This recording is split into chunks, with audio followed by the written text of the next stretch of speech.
in India and all around the world. So I feel like it's targeting something that is in need in the market, and the kind of technology that is created and also connected to the phone is pretty game changing.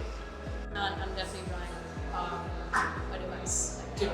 Actually getting to be in the test chamber and see like how fast the device purifies air was it was a super cool experience. And I think you're gonna have a lot of new customers. Seeing the live demos, seeing the assembly lines, all of these are things that I think left impact on us. Hopefully, people come back and decide to just buy it or install them onto their factories. So, overall, a great event, and well done to Team YNG and Team Praan for a fantastic event.